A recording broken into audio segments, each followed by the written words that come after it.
C'est comme dans une classe. Il y avait eu des règles qui avaient été données. Et ces règles-là disaient que dans la classe, on ne devait pas voler. Et il y avait un élève, lui, cet élève n'avait pas à manger. Alors, il a volé le pain de son voisin de classe. Et il a mangé le pain. Et la sanction, peut-être qu'on devait le frapper et le renvoyer de l'école. Mais le pain qu'il a mangé, le pain de son voisin qu'il a mangé, la sanction était sévère. Et il devait être puni pour cela. Le pain qu'il a mangé, lorsque on devait le sanctionner, son voisin est venu prendre sa place. Et son voisin a dit non, laissez-le, je vais prendre sa place. Et frappez-moi à sa place. Et renvoyez-moi de l'école. Bien aimé, ce voisin de classe est Jésus-Christ. Nous qui sommes condamnés. Parce que nous avons volé. Nous qui sommes condamnés. Parce que nous avons volé à mon petit. Nous sommes masturbés. Nous avons commis beaucoup de choses. Mais il y a un voisin de classe. Il y a un voisin qui est venu et qui a pris notre place. C'est un homme qui a pris ta place s'appelle Jésus-Christ. Lui, il est devenu semblable à toi et moi. Et il a dit, c'est chargé de sa faute, de ta faute. Lui, il a payé le prix pour toi. Et il te dit que si tu l'acceptes, il n'y a plus de condamnation pour toi. Si tu l'acceptes, je vais baisser sa voix.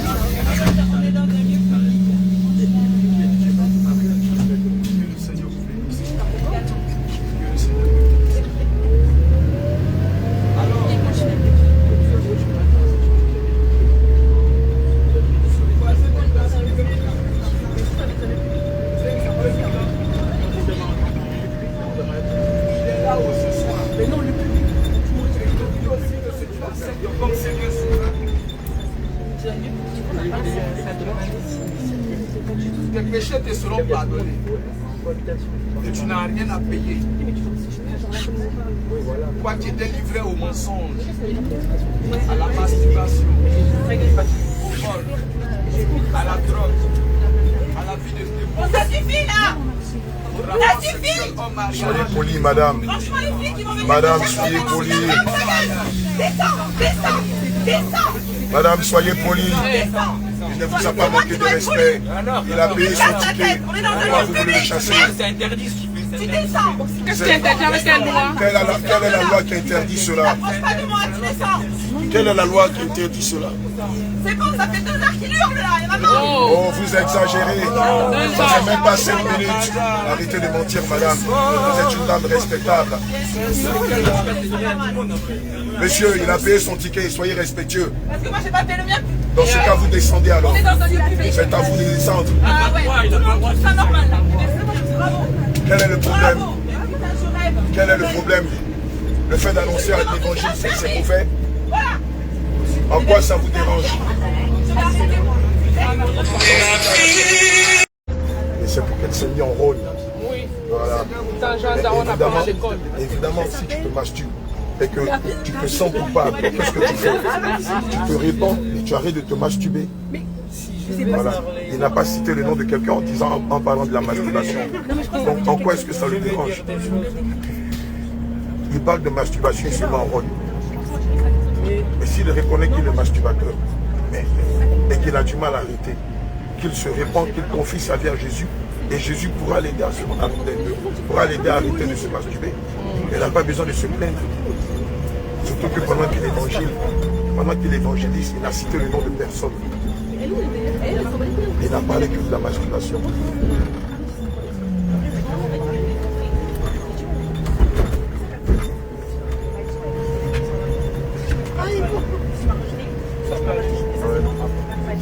Merci, monsieur. Que le Seigneur vous bénisse. Alors, bien aimé. Ça veut dire quoi? Que le Seigneur te bénisse. Ce n'est pas facile. Je comprends si les gens d'attache. Mais tu crois qu'on va s'arrêter juste là? Ça veut dire quoi?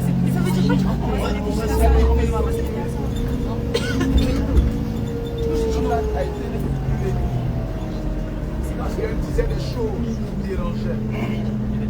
Elle disait aux gens de se repentir, d'abandonner le péché.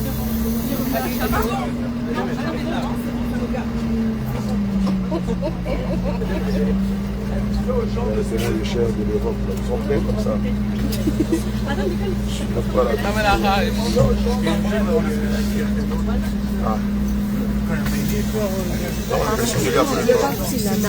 Je peux passer? Simplement aux gens de se repentir, aux jeunes filles, aux jeunes gens, d'abandonner la cigarette, d'abandonner toutes ces choses. Et pour cela, elle a subi toutes ces choses. Bien-aimé, ce soir, je t'appelle aussi à la repentance. Bien-aimé, après la mort, il y a un jugement qui t'attend. Et le Seigneur déclare que le salaire du péché, c'est la mort. Mais le don gratuit de Dieu, c'est la vie éternelle. Et en tant que serviteur et ministre de Dieu, mon devoir, c'est de te sensibiliser. Te dire qu'il y a une vie après la mort. Mais tu es libre de choisir où est-ce que tu veux passer l'éternité. Le Seigneur me dit de vous dire, comme lui-même il a dit aussi, il a conté cette histoire dans le livre de Luc. Il y avait un riche et un pauvre. Le riche est mort, au même titre que le pauvre. Et les deux se sont retrouvés de l'autre côté du rideau. L'un s'est retrouvé au séjour des morts. L'autre s'est retrouvé au séjour des morts. Je vous filme pas en fait. L'autre s'est retrouvé au séjour des morts.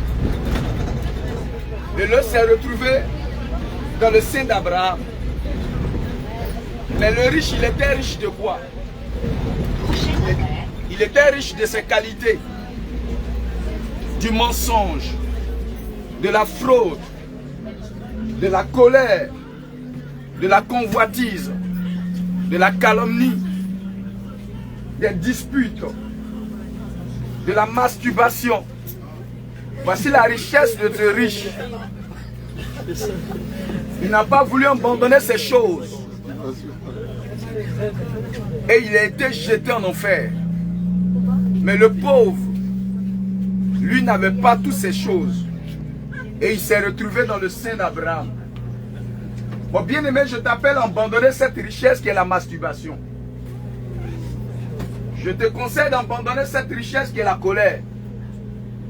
Monsieur, on va arrêter 2 minutes, il y a des enfants dans le bus.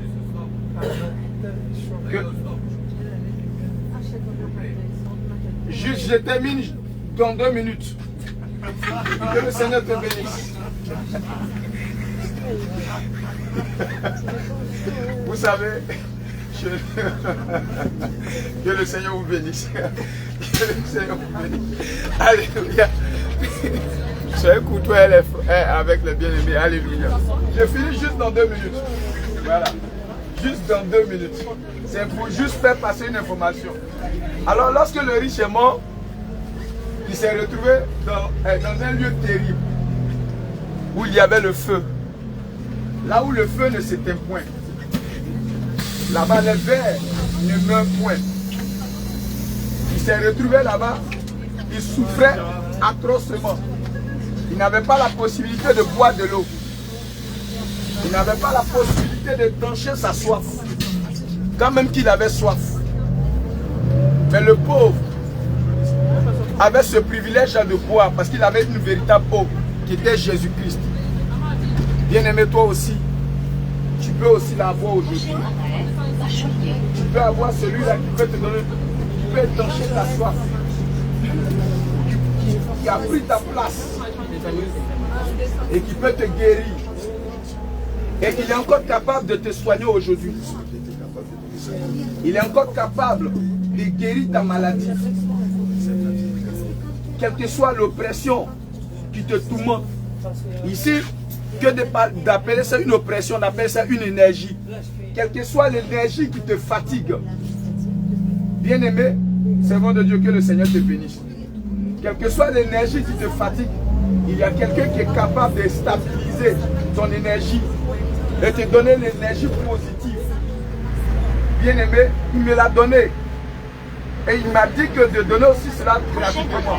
Jean Jaurès. Donc que le Seigneur te bénisse. Passez une très bonne soirée. Allez, shalom, shalom, shalom. Shalom.